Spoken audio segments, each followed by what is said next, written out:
बोलिए कृष्णचंद्र भगवान की जय, सुखदेव जी महाराज की जय, वेदव्यास भगवान की जय, उमापति महादेव की जय।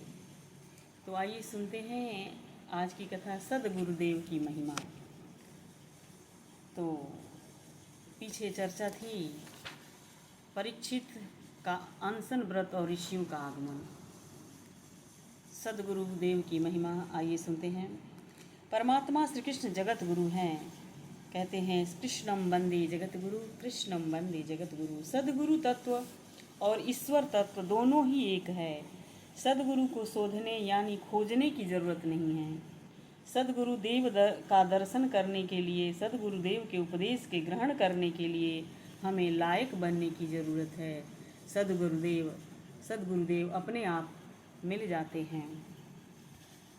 संसार में साक्ष्य दुर्लभ है, यानी शिष्य दुर्लभ है, सदगुरु दुर्लभ नहीं है। जिसको अतिशय भूख लगी है उसको थोड़ा भगवान भी कुछ खाने पीने को दे देते हैं। जीवात्मा को श्री कृष्ण के दर्शन की जब भूख लगती है तभी सदगुरु का दर्शन होता है। यानी जो छटपटाता है कि हमें भूख लगी है, प्यास लगी है, तो भगवान उसे ज़रूर कुछ न कुछ ज़रूर देते हैं। ये उदाहरण के लिए है कि सदगुरु हमें ज़रूर प्राप्त होता है, मगर हमें अंदर लालसा होनी चाहिए, उसका प्यास होना चाहिए, तो तभी सदगुरुदेव का दर्शन होता है। संसार में ऐसा फंस गया है मनुष्य कि संसार में अनेक बार जीव दुखी होता है तो भी संसार उसको मीठा लगता है। संसार में सुख में संसार में मन से घृणा नहीं होती, भगवान का दर्शन करने की भी इच्छा नहीं होती है। इतना सुख में रमा हुआ है, इतना संसार में रमा हुआ है जीव की भगवान के दर्शन की उसे लालसा नहीं होती है, उसे अपने सुख दुख की ही पड़ी रहती है। जीव का जब भगवान का दर्शन होता है जीव को, तो तीव्र इच्छा होती है। जीव जब लायक बनता है तब सदगुरुदेव कृपा करके जीव के पास में आते हैं। उल्लू की आंख ऐसी बिगड़ी हुई है कि उल्लू को सूर्य के प्रकाश में भी अंधेरा दिखता है। उल्लू यानी हमारे जैसे मनुष्य का उदाहरण दिया गया है, क्योंकि उल्लू को रात में ही दिखता है, दिन में नहीं दिखता है। इसीलिए भगवान तो हमारे पास है पर हमें दिखता नहीं है, हम उल्लू के समान हैं। गूगड़ को सूर्य नारायण का दर्शन नहीं होता। ये गूगड़ की आँख, गूगड़ मतलब उल्लू, आँख का दोष है, सदगुरुदेव का दर्शन नहीं होता है। इसका यही कारण है कि जीव लायक नहीं है। साक्ष्य दुर्लभ है, जिसको भगवान के दर्शन की तीव्र इच्छा है वो दुर्लभ है। उसी को साक्ष्य कहते हैं। साक्ष्य के पास सदगुरु आते हैं, जिसको सदगुरुदेव की दर्शन की लालसा होती है। राजा परीक्षित ने जब सुना है कि मैं 7वें दिवस मरने वाला हूँ, तब उन्होंने ऐसा मान लिया कि आज मैं ही मर जाऊँगा, या मैं ही मर गया तो मेरा संसार से अब कोई संबंध नहीं रहा। सब कुछ छोड़ दिया है, भगवान का दर्शन करने की इच्छा से गंगा के किनारे जा बैठे हैं। 7वें दिन सब कुछ छोड़ना ही पड़ेगा, ऐसा संत कहते हैं। हर इंसान को 7वें दिन छोड़ना पड़ता है। राजा ने जब सुना है तो उन्होंने सबका मन से त्याग किया है। अब परीक्षित राजा नहीं है, परीक्षित ऋषि है। 7वें दिन मैं मरने वाला हूँ, यह सुनने के बाद विलासी जीवन की समाप्ति हो गई है, पवित्र जीवन का आरंभ हुआ है और गंगा के किनारे जाकर बैठे हैं। तब सुखदेव जी महाराज को निमंत्रण नहीं दिया गया था। सभी ऋषियों को उन्होंने याद किया था, पर सुखदेव जी महाराज को उन्होंने याद नहीं किया था। पर बिना निमंत्रण के ही सुखदेव जी महाराज वहाँ आए हैं। सुखदेव जी महाराज को कौन निमंत्रण दे सकता है? जो भगवान के आनंद में मस्त है, जिनको जगत के सामने देखने की भी इच्छा नहीं है, जगत को अपने सामने यानी सामने देखने की भी इच्छा नहीं है, उनको लंगोटी की भी जरूरत नहीं है। उनको कौन कह सकता है कि मेरे घर में आओ और कथा कहो? सुखदेव जी को निमंत्रण नहीं दिया गया था, बिना निमंत्रण के आए हैं। सुखदेव जी महाराज परमात्मा की प्रेरणा से आए हैं। परीक्षित पर ईश्वर की कृपा हुई है, तो सुखदेव जी आए हैं उनसे मिलने के लिए। साक्षी के पास सुखदेव जी यानी सदगुरुदेव आते हैं। हम लोग भी परीक्षित के जैसे साक्षी बने तब सदगुरुदेव का दर्शन हो सकता है। शास्त्रों में ऐसा वर्णन आता है कि जगत में जितने संत महात्मा हुए हैं सभी अमर हैं।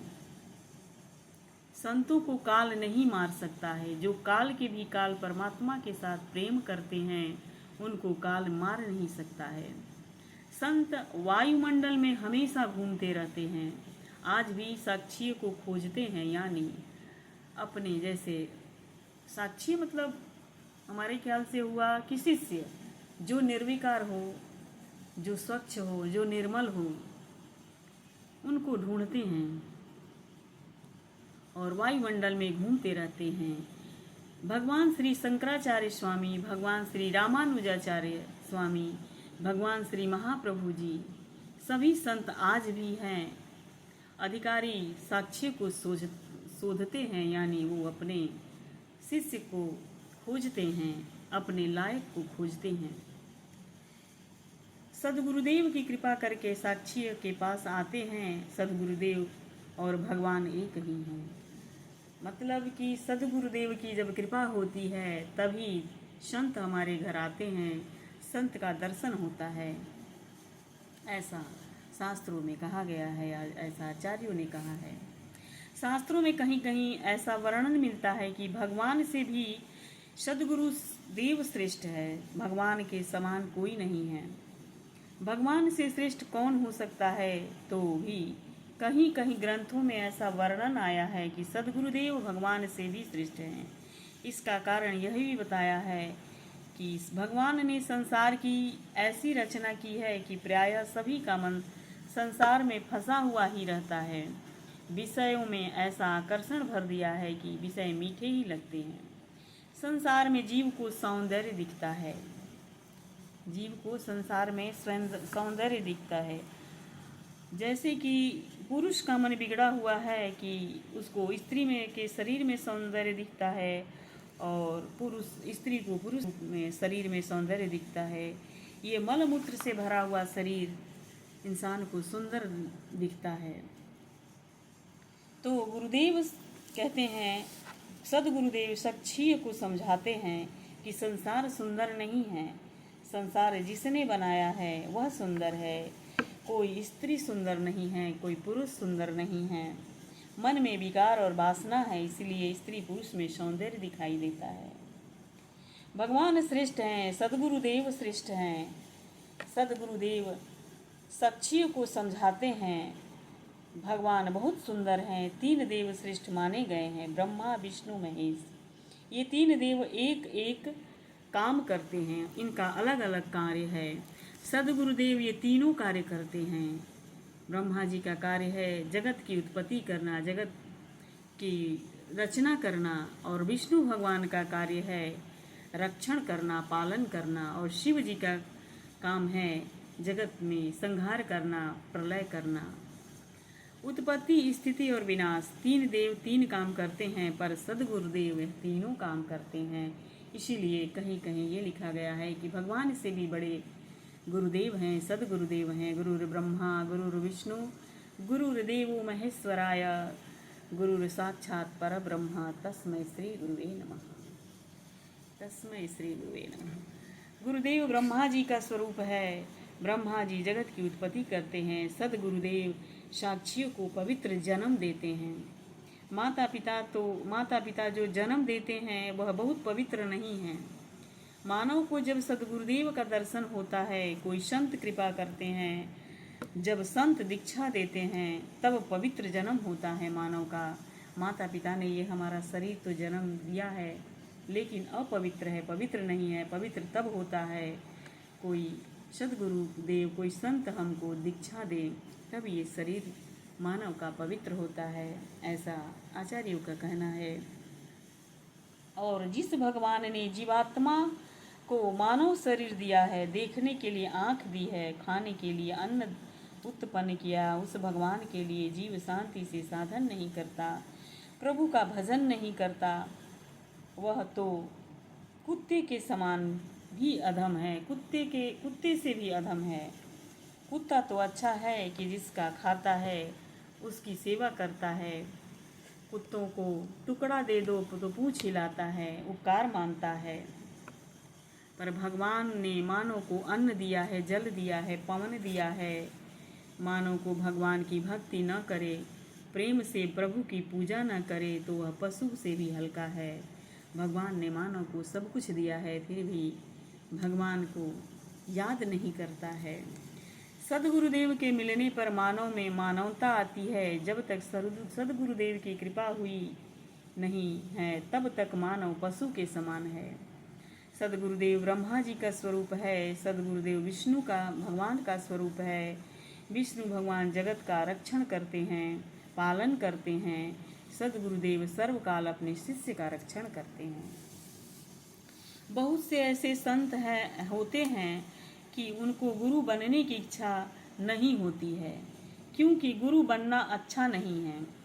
किसी संत को गुरु मानना अच्छा है, किसी संत को गुरु मानना अच्छा है। बड़ा सुंदर है यहाँ पे, मानना अच्छा है, क्योंकि शिष्य को जब पाप की सजा होती है तब गुरुदेव भगवान को बुलाते हैं, गुरुदेव को भगवान बुलाते हैं और कहते हैं कि यह आपका शिष्य है, आप इसकी सेवा लेते थे, आपने इसका पाप क्यों नहीं छुड़ाया।